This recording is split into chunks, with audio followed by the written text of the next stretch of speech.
오늘 본문 말씀은 예수께서 70명의 제자를 파송하신 사건을 이야기하고 있습니다. 10장 1에서 2절 말씀입니다. 그 후에 주께서 따로 70인을 세우사 친히 가시려는 각 동네와 각 지역으로 둘씩 앞서 보내시며 이르시되 주수할 것은 많은데 일꾼이 적으니 그러므로 주수하는 주인에게 청하여 주수할 일꾼들을 보내주소서 하라. 예수님은 지금 예루살렘으로 올라가고 있는 길입니다. 이 길은 죽음으로 가는 길입니다. 그러면 하나님 나라의 복음을 전할 시간이 별로 없다는 것입니다. 12 제자들도 하나님 나라의 복음에 대해서 아직도 잘 모르고 있는데 예수님은 따로 70명을 선발하여 전도 여행을 떠나게 하십니다. 본문은 사복음서 중에서 누가복음에만 기록되어 있습니다. 누가는 예수님의 사역을 모세의 출애굽 사건에 비추어 이해를 하고 있습니다. 민수기 11장 16절 말씀입니다. 여호와께서 모세에게 이르시되 이스라엘 노인 중에 내가 알기로 백성의 장로와 지도자가 될 만한 자 70명을 모아 내게 데리고 와 해막에 이르러 거기서 너와 함께 서게 하라. 그러므로 누가는 예수가 새로운 출애굽을 위하여 파송을 하고 있다고 이야기를 하고 있는 것입니다. 예수님은 제자들을 파송하는 것을 어린 양을 이리대 가운데 던지는 것과 같다고 하십니다. 10장 3절 말씀입니다. 갈지어다 내가 너희를 보냄이 어린 양을 이리 가운데로 보낸 것 같도다. 그럼 왜 사람들은 제자들을 한대를 하지 않는다고 누가는 이야기를 하고 있는 걸까요? 그 당시 유대 사회는 예수님이 전하는 평화가 아닌 하나님의 정의를 끌어들여서 자기들과의 대적관계인 사마리아인이나 로마와 전면전을 펼치고 싶어 했습니다. 그러므로 그들이 생각하는 메시아와 예수님이 틀린다고 생각하는 사람들이 많았다는 것을 누가는 이야기를 하고 있습니다. 70여의 제자들은 거리나 시장이 아니라 가정으로 파송을 받았습니다. 그리고 그들은 가정에 가서 평화를 전했습니다. 10장 5절에서 6절 말씀입니다. 어느 집에 들어가든지 먼저 말하되 이 집에 평안할지어라 하라. 만일 평안을 받을 사람이 거기 있으면 너희의 평안이 그에게 머물 것이요 그렇지 않으면 너희에게로 돌아오리라. 10장 9절 말씀입니다. 거기 있는 병자들을 고치고 말하기를 하나님의 나라가 너희에게 가까이 왔다 하라. 하나님 나라가 가까이 왔다는 것은 이미 하나님 나라가 시작되고 있다는 뜻입니다. 예수님의 활동으로 그 나라는 시작되고 확장이 되고 있다고 누가는 데오빌로에게 말하고 있는 것입니다. 그런데 이 복음을 받아들이지 않는 가정에는 제자들에게 이렇게 말하라고 하십니다. 10장 11절 말씀입니다. 너희 동네에서 우리 발에 묻은 먼지도 너희에게 떨어버리라.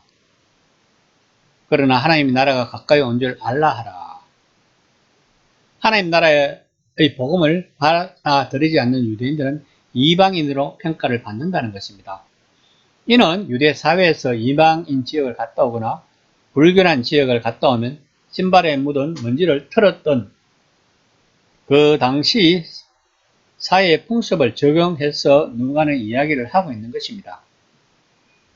이처럼 하나님의 복음을 받아들이는 자들이 하나님 나라의 백성이 된다는 것입니다.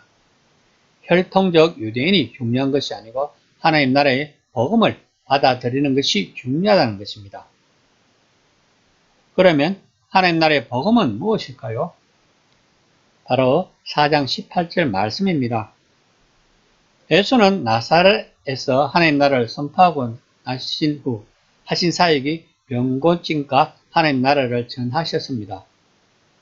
다시 말하면 예수님은 살롬을 전했던 것입니다. 그런데 유대 사회는 하나님의 정의의 이름으로 독립전쟁을 하고 싶었던 것이었습니다. 12절에서 16절 말씀입니다. 내가 너희에게 말하노니 그날에 소돔이 그 동네보다 견디기 쉬우리라. 화 있을진저 고라시나 화 있을진저 벳세다야 너에게 행한 모든 금능을 두로와 시돈에서 행하였더라면 그들이 벌써 벼옷을 입고 제에 앉아 회개하였으리라. 심판 때에 두로와 시돈이 너희보다 견디기 쉬우리라. 아브라함아 내가 하늘에까지 높아지겠느냐 언배에까지 낮아지리라. 너희 말을 듣는 자는 곧 내 말을 듣는 것이요 너희를 저버리는 자는 곧 나를 저버리는 것이요 나를 저버리는 자는 나 보내신 이를 저버리는 것이라 하시니라. 본문은 제자들을 영접하는 여부에 따라 결정되는 운명에 대하여 말씀하고 있습니다. 그런데 우리는 누가복음이 저작된 시기를 알아야 합니다. 누가복음은 70년대에 일어난 유대 1차 전쟁 후에 만들어졌다는 것을 우리는 알아야 합니다. 그리고 누가는 이것을 전제로 누가복음을 만들었다는 것입니다. 예수님의 복음을 받아들이지 않고 유대 사회는 예수님을 십자가에 처형해 버렸습니다. 결국 이스라엘은 로마와 전쟁을 치르게 됩니다. 그 결과 예루살렘 성은 파괴되고 그 전쟁으로 인해 예루살렘에서는 약 100만 명이 살해를 당하고 9만 명이 포로로 끌려가는 대참사가 벌어졌습니다. 이런 사실을 생각하며 본문을 해석하면 이해가 쉬울 것입니다. 예수님이 전하신 하나님의 나라는 무력으로서 이루는 나라가 아니라는 것입니다. 우리는 성경의 전체적인 숲이 무엇인가를 알아야 합니다. 성경은 세상 권세가 주하고 있는 힘의 원리가 아닌 하나님의 사랑을 이야기하고 있는 것입니다. 예수님은 칼을 사용하는 자는 칼로 망한다고 이야기를 하셨습니다. 예수님이 전하신 것은 하나님 사랑과 이웃 사랑입니다. 즉, 예수님은 사랑을 전하셨던 것입니다. 오늘 본문 말씀에 70인의 제자를 파송할 때 예수님의 심정을 우리는 느껴야 합니다. 3년을 따라다니던 자기의 제자들도 하나님 나라에 대하여 잘 모르고 있는데 그보다 더 모르는 70명의 제자들을 파송 보내는 예수님의 심정은 어땠을까요? 예수님은 자기의 사역을 이해 못하는 제자와 무리들을 보고 얼마나 안타까웠을까요? 그들이 믿고 싶은 것만 믿고 있는 것이었습니다. 그럼 지금은 어떤가요? 왜 우리나라에는 수많은 교단이 생겼을까요? 다들 자기들이 믿고 싶은 대로 믿었던 결과가 아닐까요? 예수님은 한 분이시고 성경도 한 권입니다. 그런데 그것을 이해하고 해석을 자기들이 원하는 대로 해석을 하고 마음에 맞지 않으면 교단을 따로 독립해 버린 것입니다. 그래서 장로교만 교단이 150개가 넘는다고 합니다. 그리고 자기들과 다른 복음을 전하면 이단으로 규정하고 배척해 버립니다.